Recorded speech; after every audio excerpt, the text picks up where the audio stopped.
Orang Tino sayang. Dia tak boleh tengok suami dia seni lajak terlalu seni. Dia mula nak seni.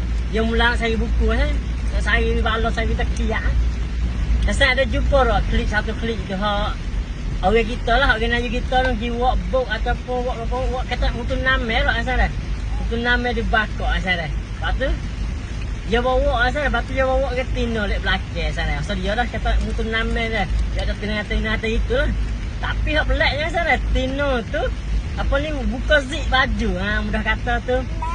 Apa ni wak pelik jugalah lah buka zip baju atau peluk gitulah.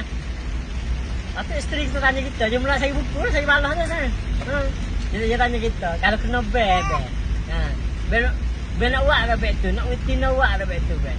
Lepas tu kita jawab tu, kalau nak beg bedak tak say beg tu, kita tak say main beg tu. Elok tak sana dah.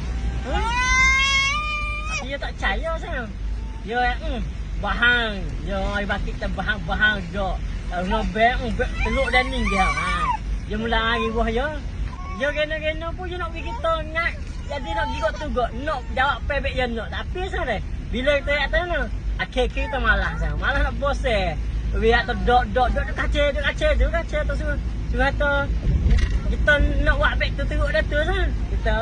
Kita tahu kalau kena bel, buat apa lagi tu? Hello sana. Mau pakai Tino Irakak ni, pelik juga ni. Buat apa ya? Kalau dah dah kita jawab betul sana. Salah buat kita.